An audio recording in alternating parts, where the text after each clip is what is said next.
The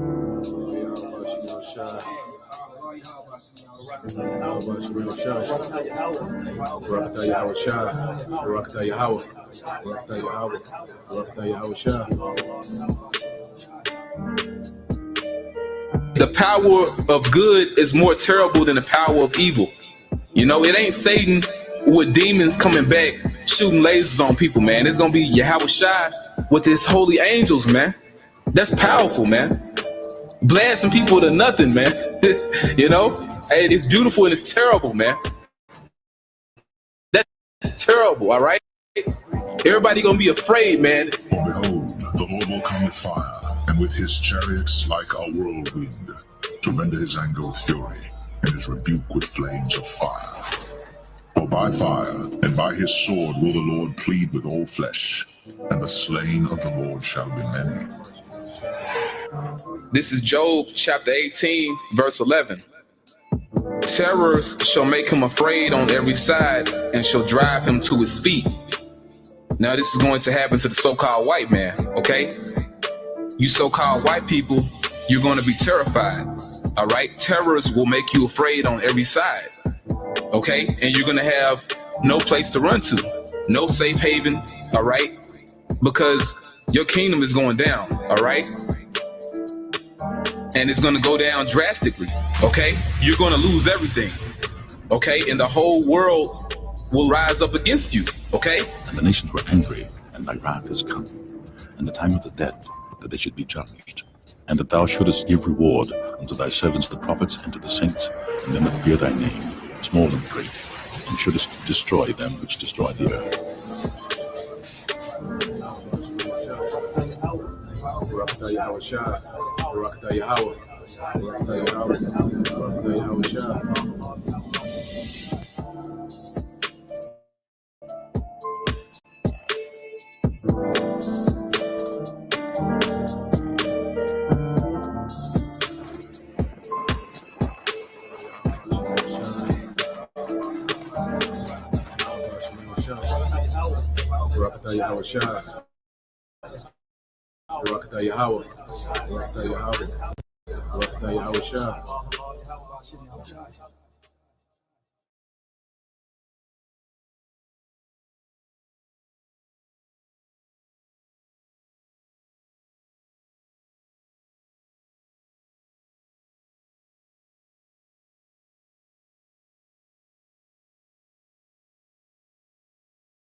All right, Shalom.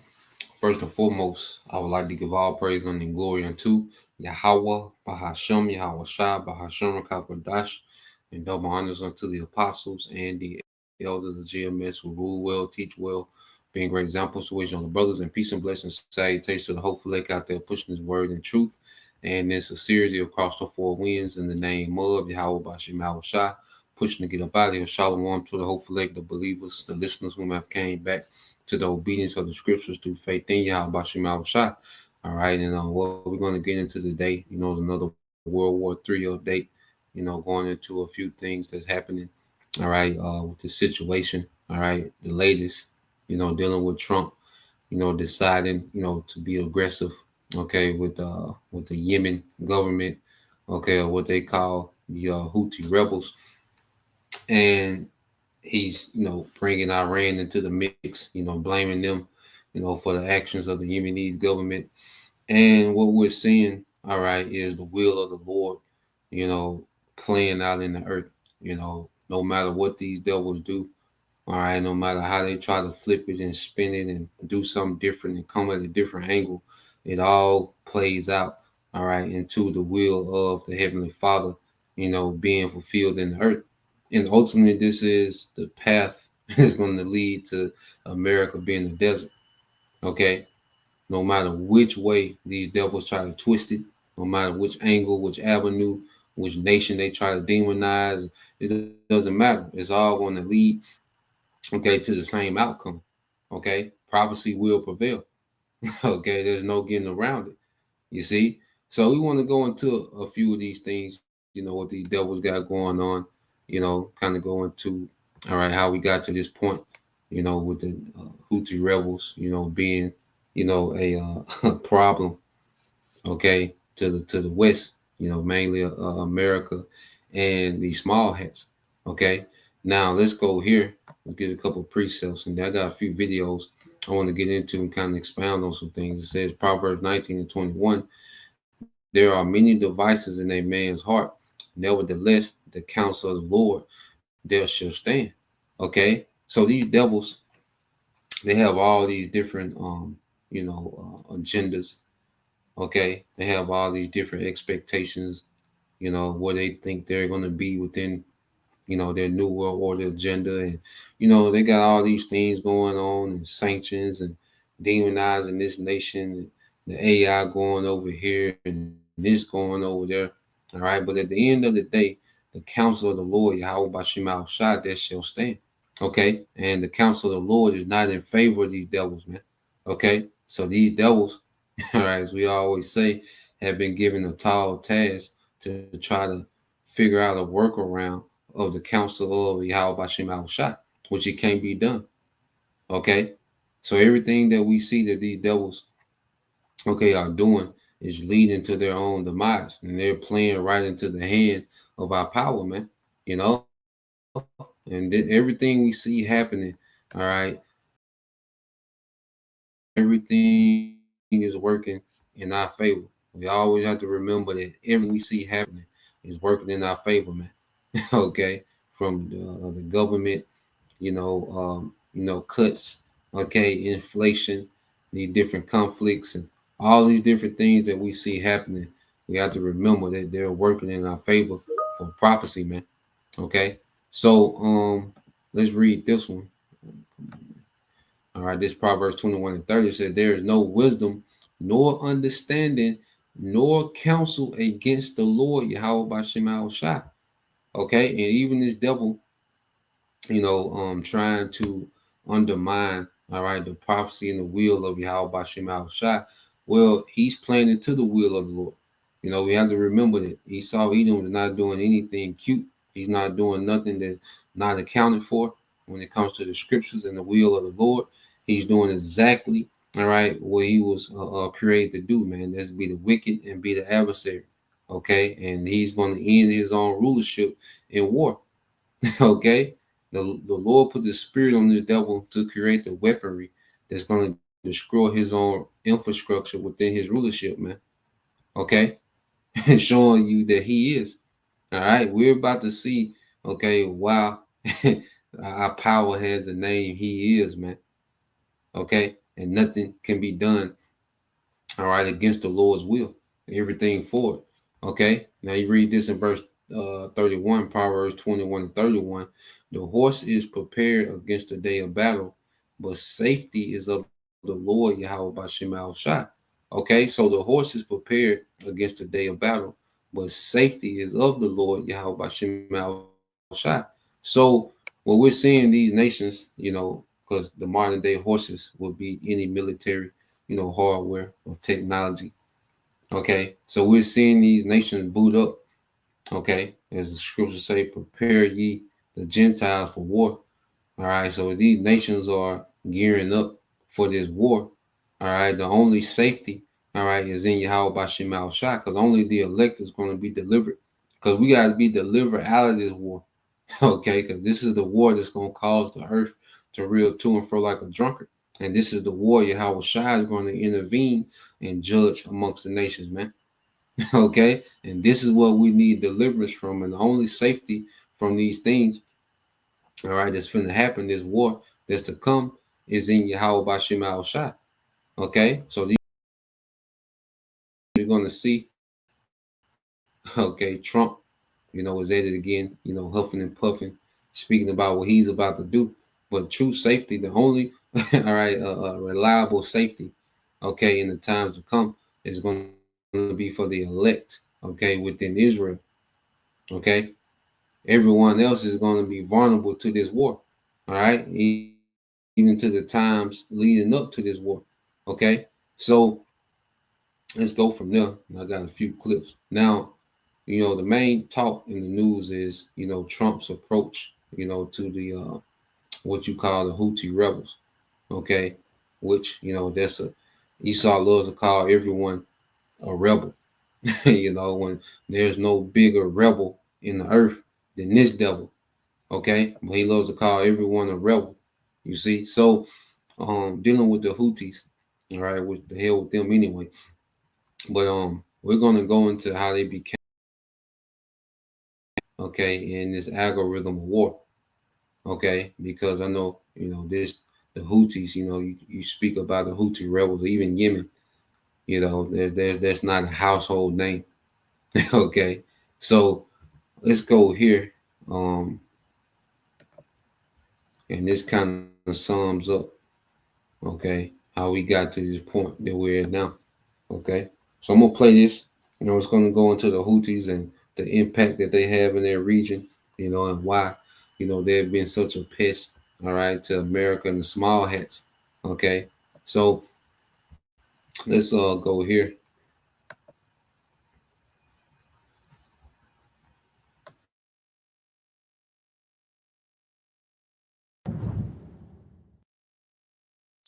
Iran-backed Houthi rebels have claimed responsibility for a second attack on U.S. warships in the Red Sea.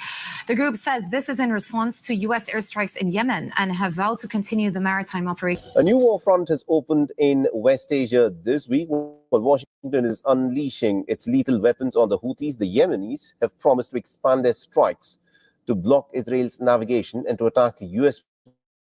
warships in the region. So which side will halt its fire first? President Trump has renewed his warnings to Iran against supporting the Houthis in Yemen. Mr. Trump issued his threats as the U.S. forces launched large-scale strikes against Houthi targets, the biggest U.S. military operation since he returned to office. Iran has condemned the attacks, calling them brutal. The first, on Saturday, hit the capital Sana'a, reportedly targeting air defenses and radar systems. So this strike, or these strikes, came unannounced today. How do you see this affecting shipping through the Red Sea? Well, we haven't seen any real change in shipping, even with the decline in attacks. We haven't seen any major.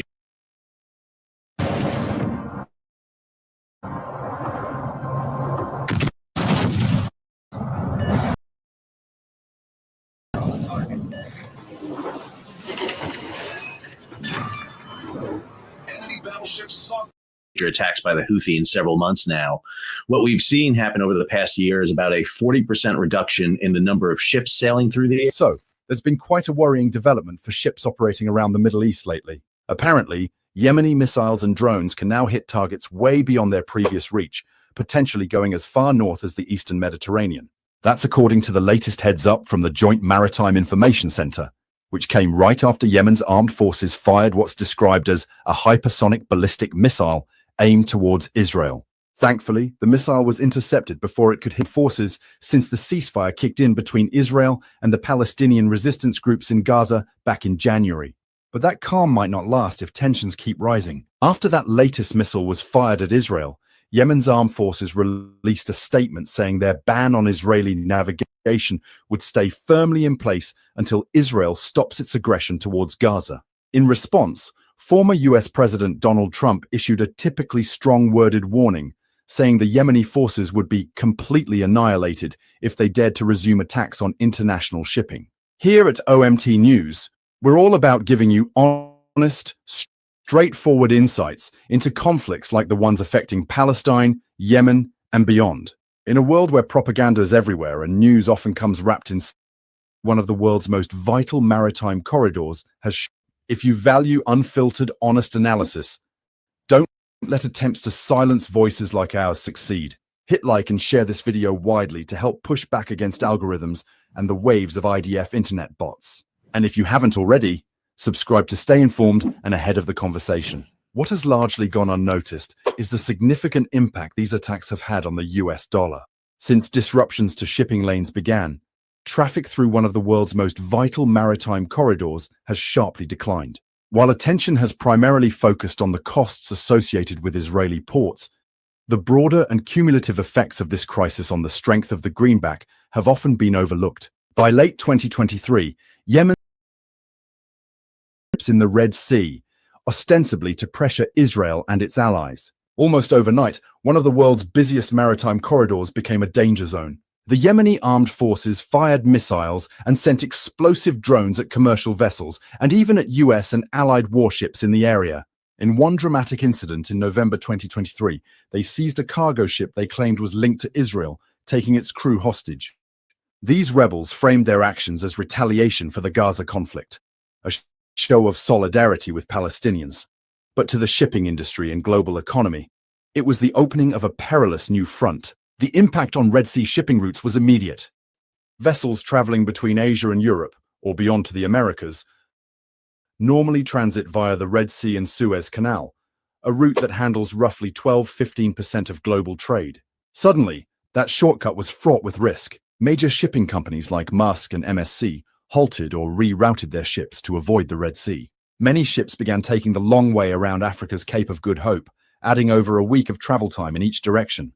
By the first months of 2024, data showed traffic through the Suez Canal had plummeted to around half of its typical volume, as hundreds of vessels diverted southward to safer waters. What had been a routine passage through the Bab el-Mandeb Strait at the Red Sea's entrance turned into a calculated gamble that few were willing to take. This disruption reverberated through global trade networks. Longer journeys mean higher costs, more fuel burned, more wages for crew, and ships tied up in transit instead of making new trips. Freight rates on routes between Asia and Europe surged dramatically, in some cases doubling or even tripling compared to pre-crisis levels. Insurers also raised premiums for any ship braving the Red Sea, further driving up expenses. For goods moving between continents, these added costs and delays filtered down the supply chain. European importers, for instance, had to brace for longer wait times on Asian-manufactured products and higher shipping fees. Companies that rely on just-in-time inventory suddenly found that a voyage that used to take,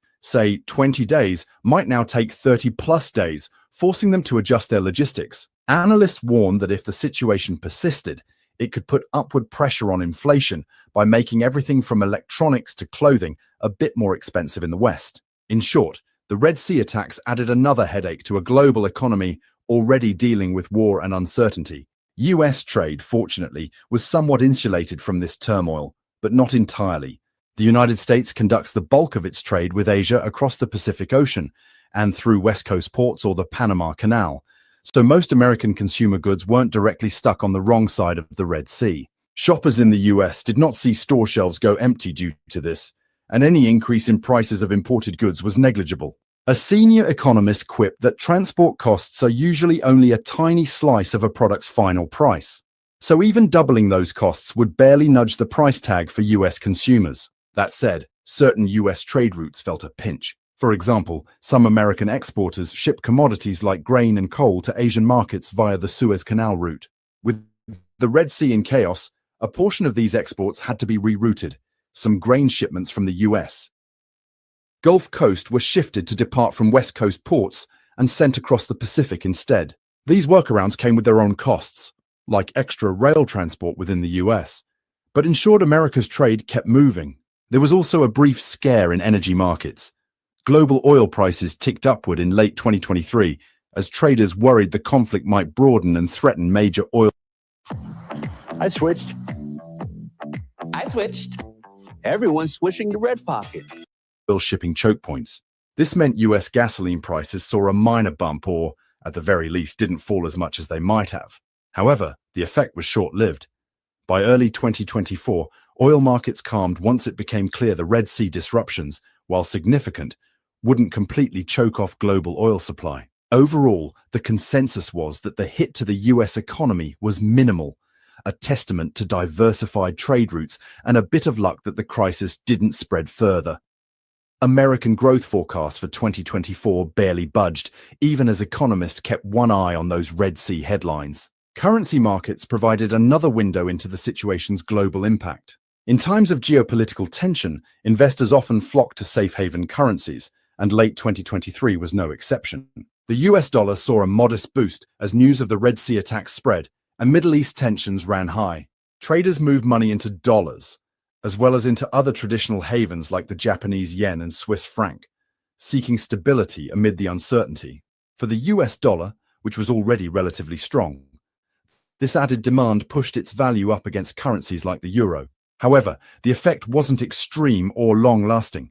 As the initial shock wore off, the foreign exchange market's focus returned to fundamentals like interest rates. In contrast, currencies directly tied to the conflict zone experienced more turbulence. The Israeli shekel tumbled to multi-year lows during and after the Gaza war and the Red Sea flare-up, reflecting concerns about Israel's security and economy. Israel's central bank had to step in, selling foreign reserves to prop up the shekel and reassure investors. Over in Egypt, the pound was under pressure too. Egypt suddenly saw a chunk of its Suez Canal revenue vanish due to ships avoiding its waters, which meant less hard currency coming into Cairo's coffers. All of this highlighted how even a localized conflict could send minor shockwaves through currency and financial markets, though for the average American or European, these moves were subtle compared to the more tangible shipping delays and oil price blips. In December 2023, as the attacks mounted, the US Navy announced a new multinational mission dubbed Operation Prosperity Guardian. In plain terms, this was a plan to put warships from the US and allies in the Red Sea to escort commercial vessels and intercept Yemeni armed forces attacks. American destroyers and cruisers already in the region were tasked with patrolling the choke points. On a few occasions, US Navy ships successfully shot down incoming missiles and drones that the Yemeni armed forces launched, preventing potential disasters. The US also worked with partners like the UK, France, and regional navies, for example, Saudi Arabia and Egypt, to share intelligence and coordinate protection for merchant shipping. By early 2024, there were reports of convoys being formed so that military ships could guard groups of cargo vessels through the most dangerous stretches. The US even carried out limited airstrikes in Yemen against Yemeni armed forces missile sites when the attacks persisted, a clear signal that it was willing to use force to stop the targeting of ships. These actions drew mixed feedback. Many in the shipping industry and allied governments were relieved. They praised the US for taking swift steps to uphold freedom of navigation, a principle critical to global trade. The presence of US and NATO country warships gave commercial captains some confidence that they wouldn't be left at the mercy of missile-equipped rebels. However, critics of the US response existed as well. Some security experts cautioned that increasing the military footprint in the Red Sea risked escalating the conflict. What if a US ship was hit, or if US strikes Yemen?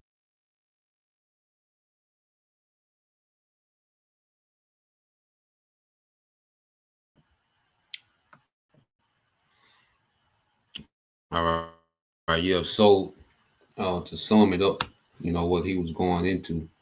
All right. Well, first of all, we have to understand, dealing with um the Yemenis, okay, or what they call the Houthi rebels. So the Houthi rebels is the actual government of Yemen, okay, because you have northern Yemen and southern Yemen, and southern Yemen is a smaller population which operates under the Western puppet government that was propped up by the Saudis, America, and Western nations. So you have the northern Yemenis, which is the authentic government, okay, and it's an authentic resistance to the wickedness of those small hats, okay, ever since they come, into their region. Now, well, we have to understand the northern government, all right, is not sellouts.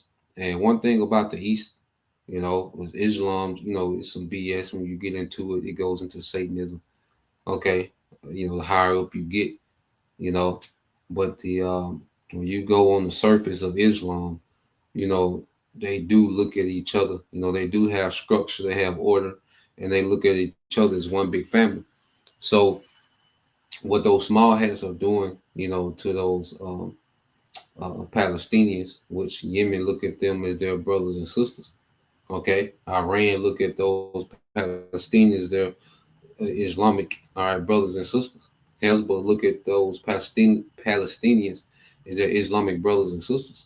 So when those small hats, began to genocide those Palestinians, then that's when you had what you call the axis of resistance become very active.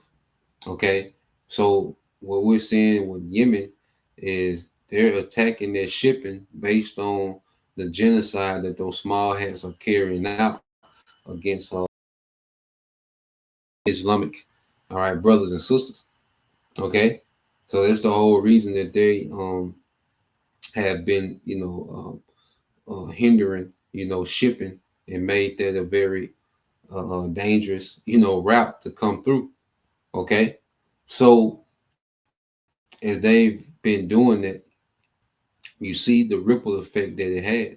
Oil prices was affected because now you got to take, it takes almost 11 more days to get to certain parts of Europe. All right, that those ships coming from the east, they were able to cut through, the Gulf of Suez or Red Sea, and get to Europe, get into the Mediterranean and go into Europe.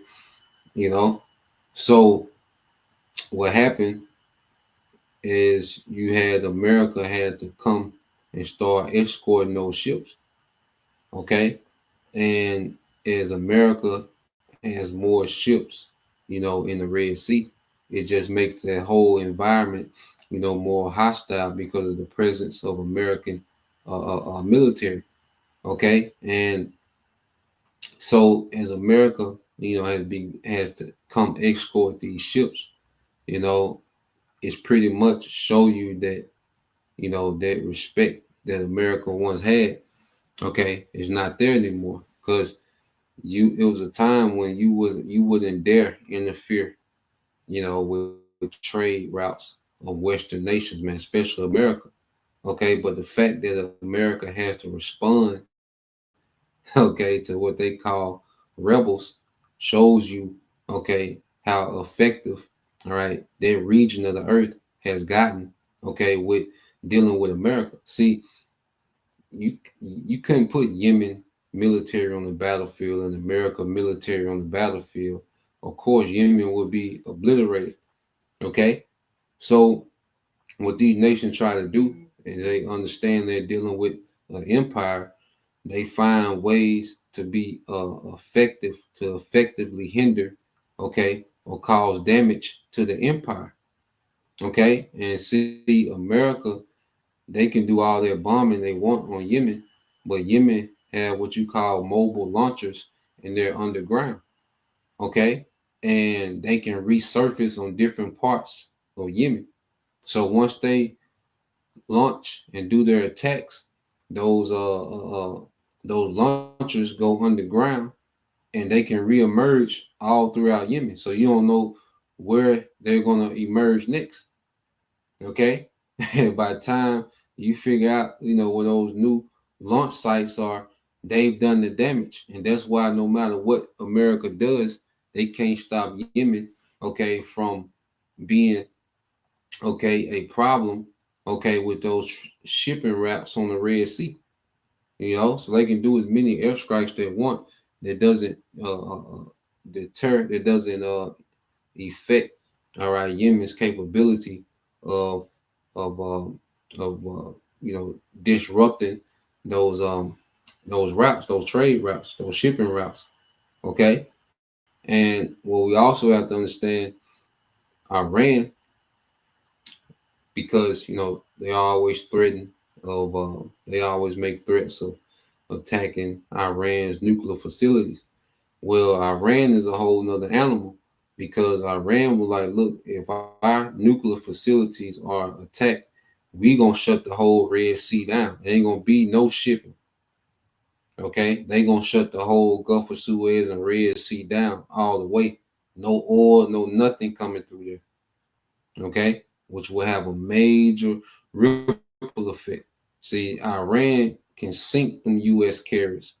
Okay, they're just sitting duck to those Iranian hypersonic missiles. Okay, so there's gonna be, all right, non-existence.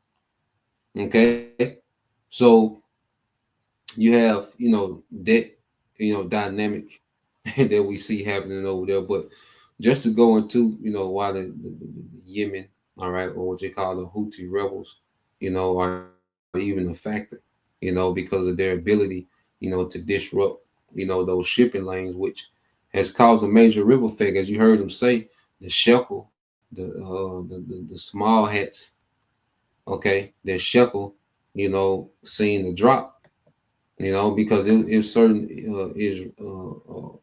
Israeli businesses, all right, those small hats, is certain businesses that couldn't survive, the cost of, the altered shipping route going all the way around Africa and going through the Strait of Gibraltar to get into the Mediterranean.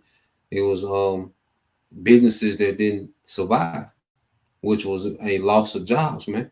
The Israeli economy suffered. And see, you look at it and you'll be like, because you look at, well, why Iran ain't doing this or doing that? Because they'll kill Iranian generals or Iranian leaders or scientists, which we're going to get into that too.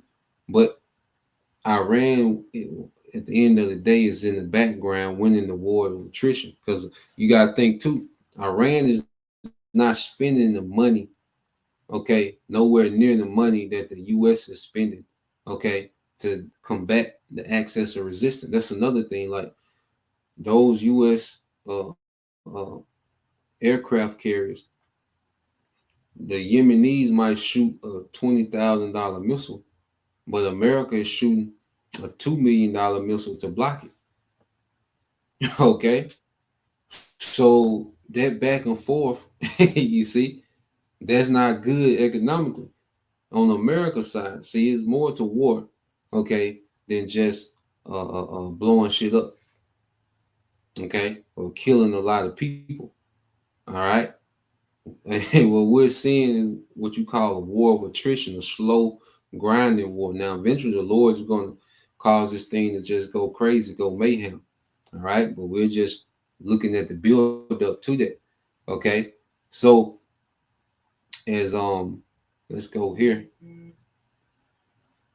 All right. So, as that's happening, we're seeing a reaction because, see, the citizens have to deal with their ripple effect, okay, of war. And see, this is what the West, all right, this is what they usually do when they put sanctions and when they, arm, rebellions against the government and these other nations. It causes an uproar amongst the people. Okay. Well, what we see with these small hats with all these different ongoing wars, because you got to remember the small hats are at war with, Hezbollah, they're at war with Yemen, they're at war, different groups in Syria, they're at war, war with Iran, they into it with Iran. Okay. You got the Egyptian government, that's getting hostile. So these small hats are into it with everybody, man, to some degree. Okay. So the citizens are feeling the squeeze. And this is what you have going on. Okay, it says Israeli mob stormed Netanyahu's office in Jerusalem, Gaza war, all right, to secure prime minister chair. So you go here. All right, let's play this. And this is the effects of war, man, that is having on the people on the small hats. I mean, in the state of Israel. All right. So let's play this. Has to stop. We have to change direction. We have to stop the war.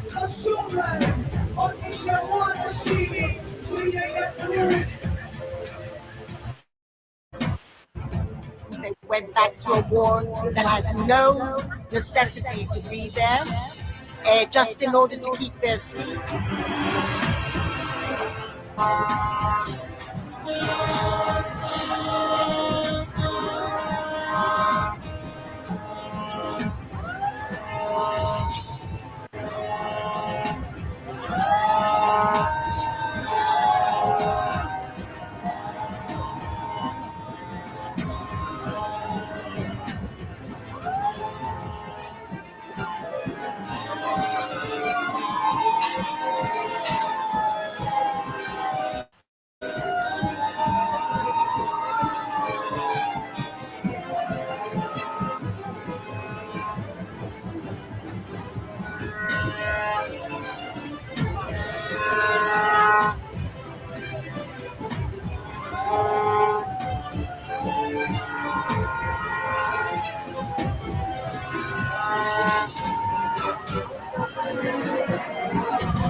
So,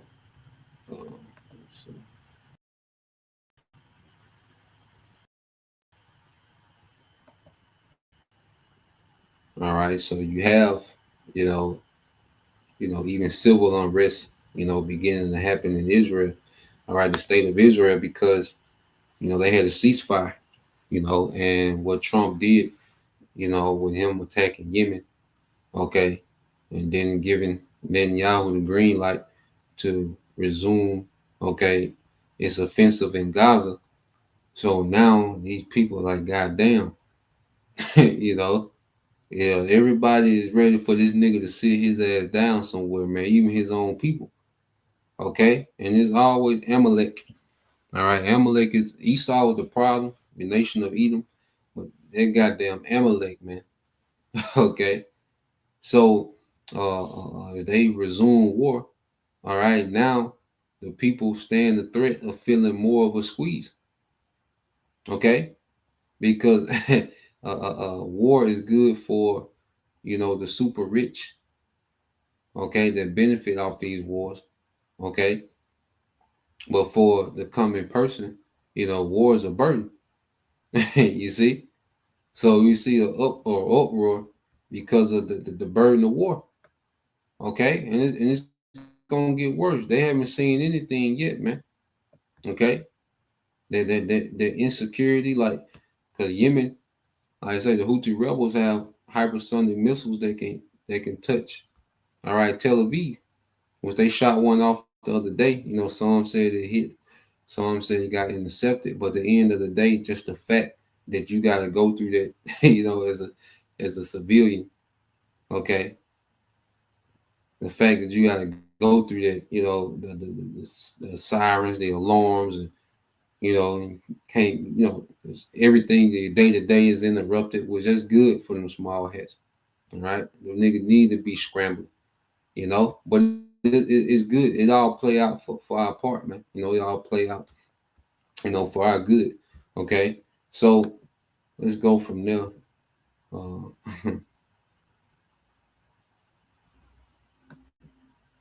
Let's get. I got another video. Oh yeah, so this is this false.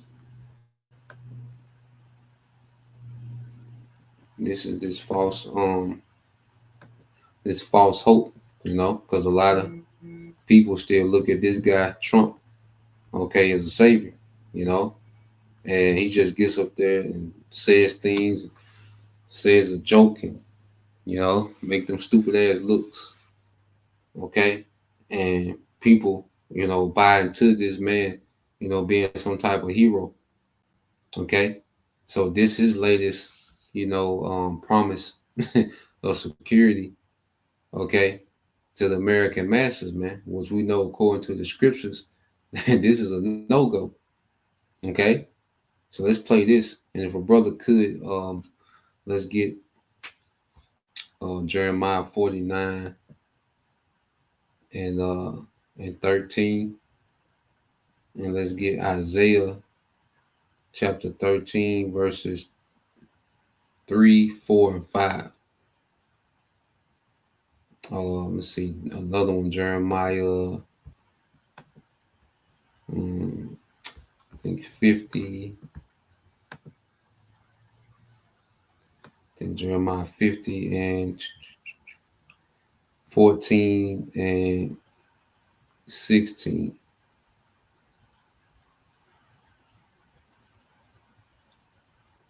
Yeah. So yeah, I'm gonna let this play for a minute, and then we'll get some more precept. As Commander-in-Chief, my focus is on building the most powerful military of the future. As a first step, I'm asking Congress to fund a state-of-the-art Golden Dome missile defense shield to protect our homeland, all made in the USA.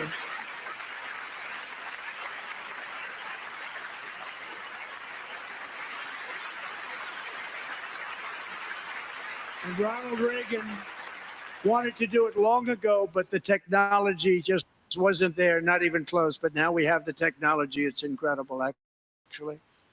and other places they have it. Israel has it. Other places have it.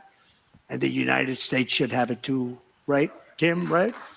They should have it too. So I want to thank you. But it's a very, very important. This is a very dangerous world. We should have it. We want to be protected, and we're going to protect our citizens like never before. We've got ones that can see. Welcome, everybody, to today's show. Are you ready for some terrible news? Of course, to MAGA and the conservatives, the talk of a golden dome seems to be something that's getting celebrated around the conservative movement, that we're going to have our own golden dome, very similar to what Israel has, and the Iron Dome. And Trump wants to build it, of course, calling it the Golden Dome, as everything is associated with gold here with Apollo, including, of course, the deliberate bronzer that Donald Trump wears to emulate Apollo, his apartment that I've covered, which is filled with gold, and the pictures of Apollo on his chariot. Of course, recently talked about Donald Trump and the Oval Office being turned gold. Trump with his gold card, Netanyahu gifting Trump the golden pager, of course, the golden shoes that Trump is selling, gold, gold, gold, and of course, the golden age of America. But what better way to honor the golden age of America than to create a missile system that will surround us and, of course, eventually be used on us. So when we're talking about the Golden Dawn, which revolves around human sacrifice, why not call what they're attempting to build here the Golden Dome, which is really nothing more than Skynet in disguise? And people are actually out there praising this creation that billions of dollars are going to go towards. And this is really just the final piece for them to put the nail in place for the United States of America. Because when we're surrounded by this Golden Dome missile defense system, well, this defense system isn't to protect us from China or from Russia.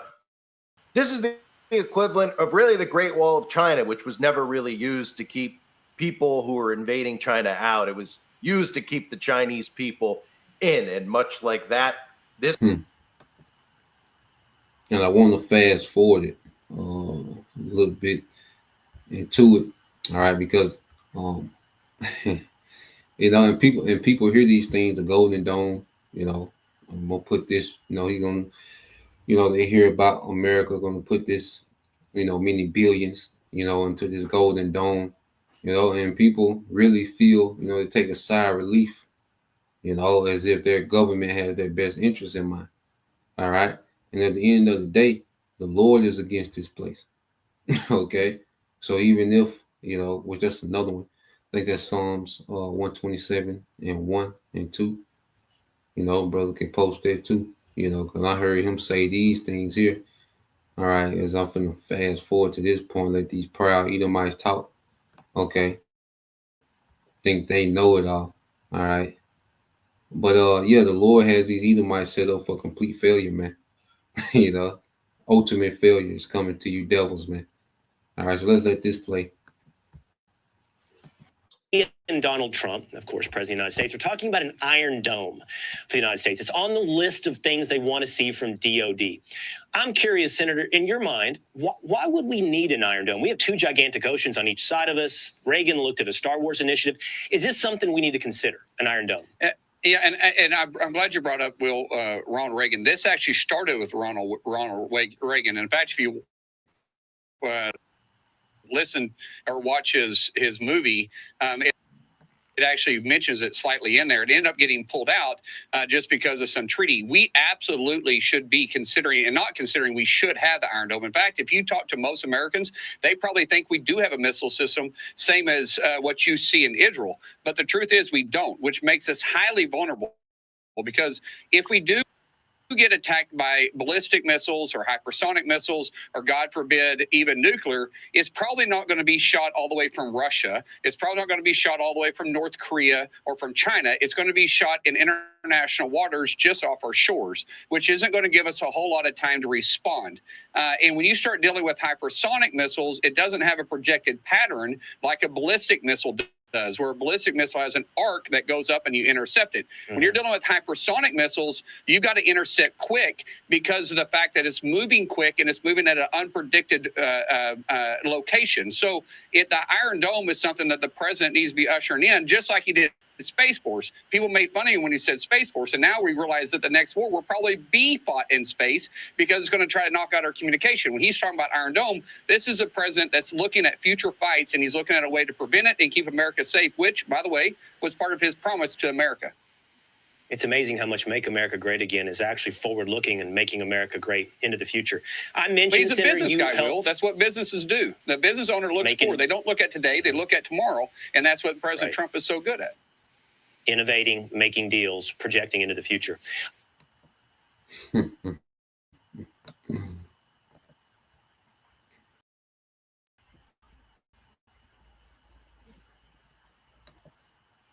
All right, and these proud devils have no idea. And that nigga that was talking, he don't know what the hell he talking about. Okay, when it comes to weapons, all right, and missile defense. Okay, because first of all, you can't stop a hypersonic. They don't have a missile defense system that can stop hypersonic, all right, ballistic missiles.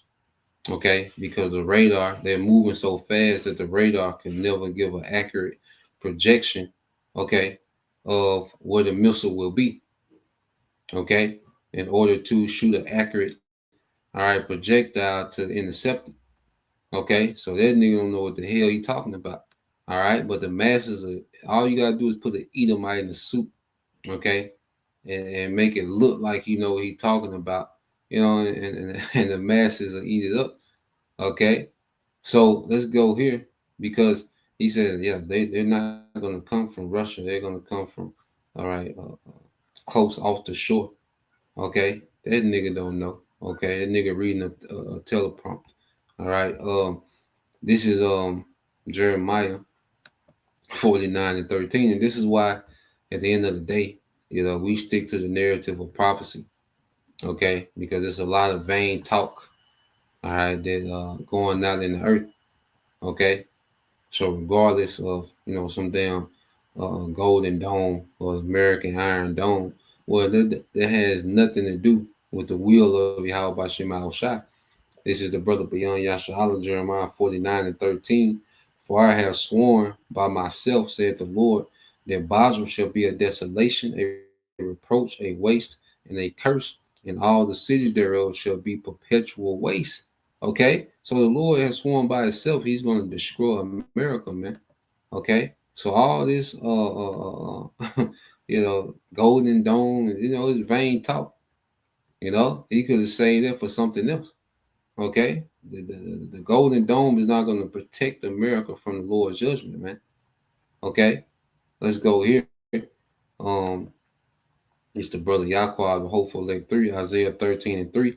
It says, I have commanded my sanctified ones. I have also called my mighty ones for my anger, even them that rejoice in my highness. Okay, it says the noise. All right, and you go into the sanctified ones, which is the prophets. All right, the mighty ones are the angels. Okay, so the Lord, all right, is bringing it all home. You know, he has his prophets, you know, speaking these things into existence. The angels playing on the minds, okay, of the different leaders to carry out the will of the Lord. Okay, and what is it going to lead to? All right, Isaiah 13:4 said, the noise of the multitude in the mountains, like as of a great people. All right, and that's going to be the missiles. Okay, that's going to be like unto a great people. Okay, those missiles are going to come as an army marching to Babylon. Okay, so the tumultuous noise of the kingdoms of nations gathered together. The Lord of hosts mustered. All right, the Lord of hosts mustered the host of the battle. Okay, verse 5. They come, all right, they come from a far country. Okay, so they are going to come from China, Russia, India. All right, I think Pakistan, they're nuclear because everybody that has nukes. All right, so it's a commandment, it's an order. All right, to shoot at Babylon. Everyone that bends a boat, well, that's an order from the Most High for every nation with nuclear capability to shoot at America, man. You know, So you got India, Pakistan, North Korea, all right, Iran. You see, they are gonna come from a far country, man. Okay, it says from the end of heaven, from the other hemisphere, man. Okay, even the Lord Yahweh Bashim Shai and the weapons of his indignation to destroy the whole world. All right, we select it to destroy the whole land, which is the land of America, man. And the Lord's going to show his anger by allowing all those missiles to hit in America, man, in a short period of time. Okay, the Lord, that's going to be the display of the Lord's anger towards America by allowing all those missiles to hit, okay, at the same time, man. Back to back. You see, verse 6: How ye, for the day of the Lord is at hand; it shall come as a destruction from the Almighty. Okay, so this is where we at. We're in the time where we're going to see a destruction from the Almighty. Okay, we're going to see a whole landmass turned into a desert. Okay, a land filled with people, cities. Okay, turned to an absolute desert, man. No survivors, man. And that's why the elect, we have to be delivered out of here, man.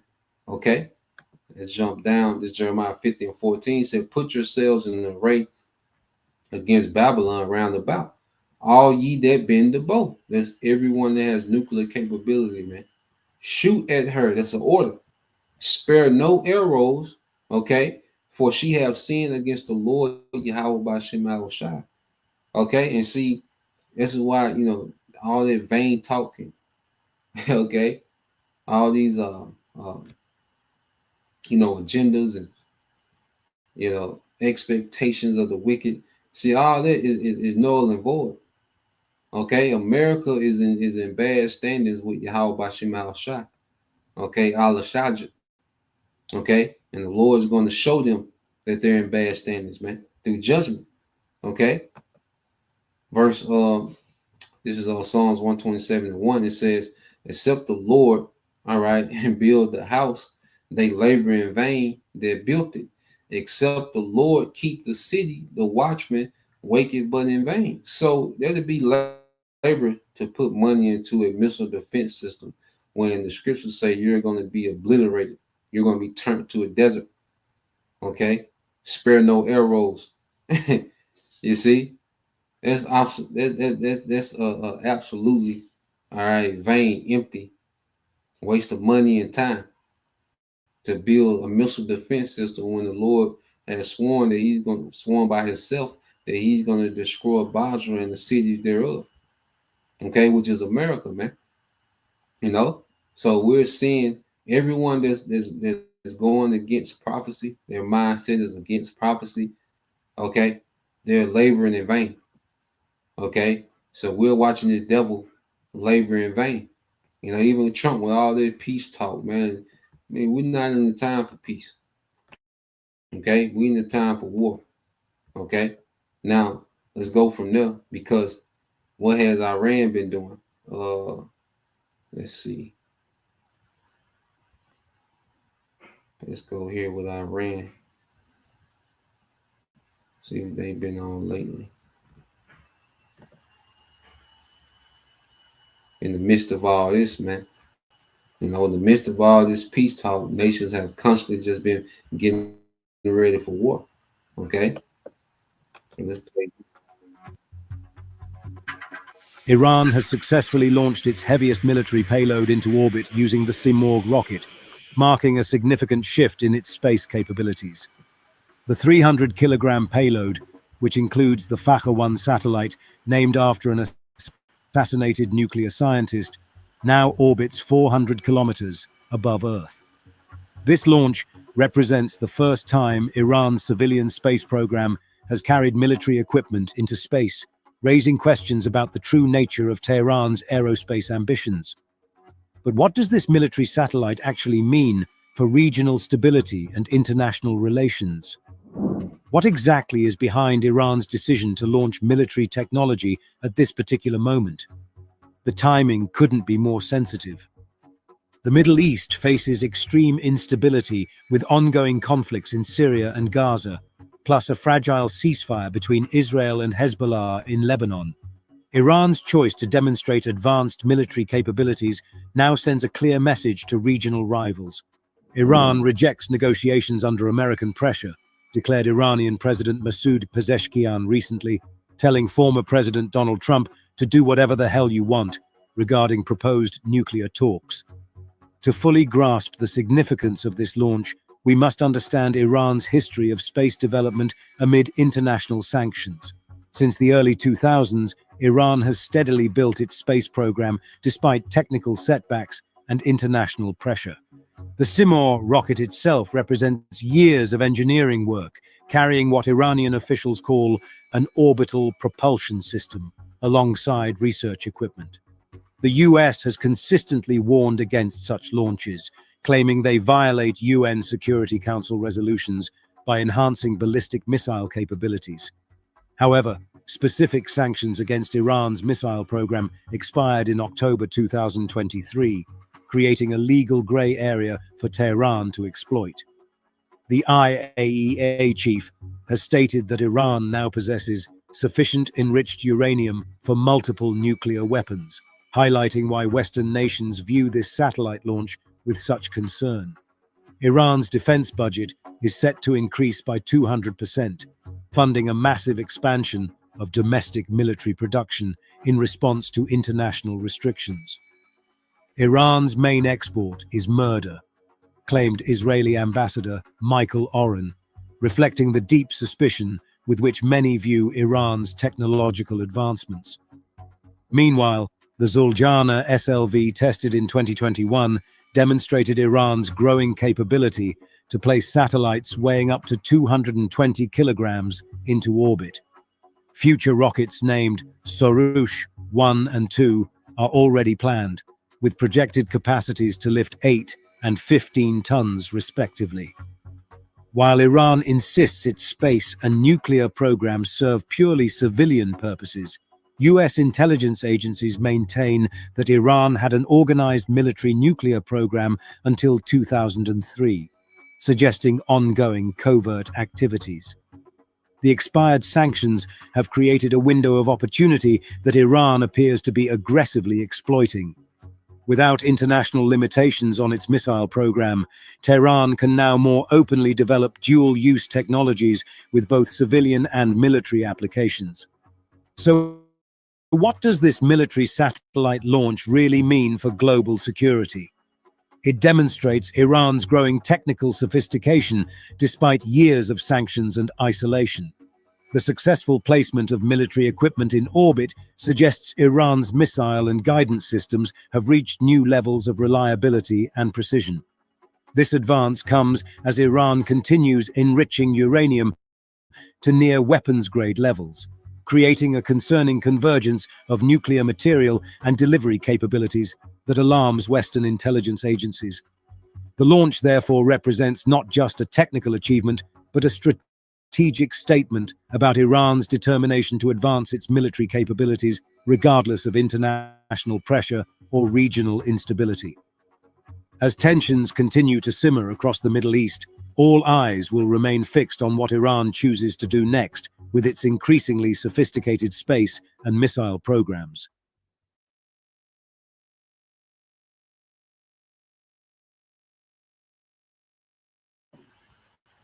There we go, man. And see, this what time we on. Okay.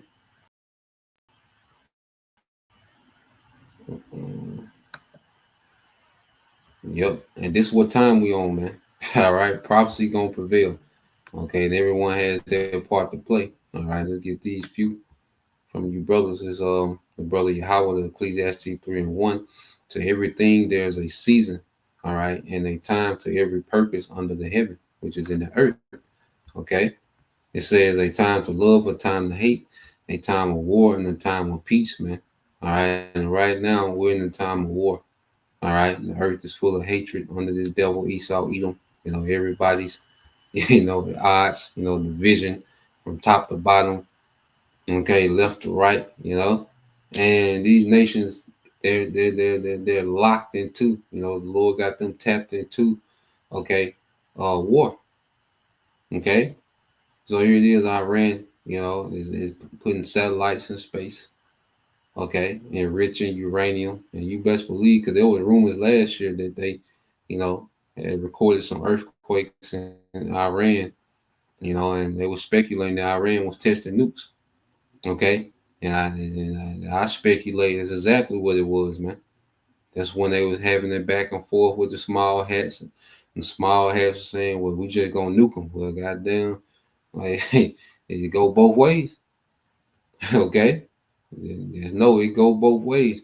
So, you best believe, all right, they scrapped and ready, because prophecy said they would be, okay. If the brother got it up there, we'll get that too, okay. But this is a spirit that's in the earth. Joel 3:9 proclaim ye this among the Gentiles, prepare war, wake up the mighty man, let all the men of war draw near, let them come up, okay. And the men, especially over there in the east, okay, there's a heavy spirit of war on them, man. And they're all, their focus is America, man. Okay, and these damn small hats. All right, this the brother Yaquab. The hopeful like 3 Ezra 15:28 says, "Behold, in horrible vision, and the appearance thereof from the east." Okay, it says, "Where the nations of," it says, "where the nations of the dragons of Arabia shall come out with many chariots, and the multitude of them shall be carried." All right, as the wind upon the earth. That it says that all they which hear them may fear and tremble. Because hey, them nations, them Arab nations, okay, what they call the global South, them nations are going to turn, okay, on America, man, and the small hats, the ones that because they're already majority of them hostile against the small hats, okay. But ultimately, Lord gonna put the spirit, all right, on their whole region to go crazy, okay, on these small hats, man, okay. And you keep reading, it says, "Also the Carmanians raging in wrath shall go forth as a wild boars of the wood, and with great power shall they come and join battle with them." And those Carmanians are Iranians. It says they're going to come forth with what?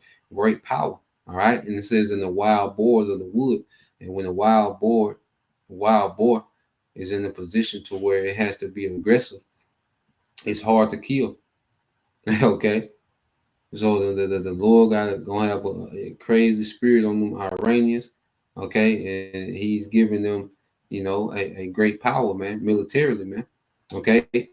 It says, "And with great power shall they come and join battle with them, and they shall waste a portion, okay, of the land of the Assyrians, man, okay, which America is the modern day Assyria, man, and even those." America, see, because America is extended throughout the earth. Their military is extended throughout the earth. Okay, and all those military assets that America has in their region, all right, Iran going to obliterate. Okay, when they really get to it, So that's where we at right now. There's still some more things I'm watching. Got to, see what's the happenings. Dealing with the latest, moving parts. But we're gonna things unfold, hey, we gonna hey, bring it out, man, because we know what it leads to. Okay, the destruction of our enemies, all right, and the establishing of the kingdom of Israel in the earth under Yahweh Shai and righteousness, man. Okay, so Lord will you brothers, all right, and you sisters edify once again. I want to give all praise and glory unto Yahweh, Bahashem, Yahweh Shai, Bahashem, Kakadash, and double honors unto the apostles and the elders of GMS who rule well, teach well, being great examples to each other brothers, and peace and blessings salutations to the hopeful. Shalom.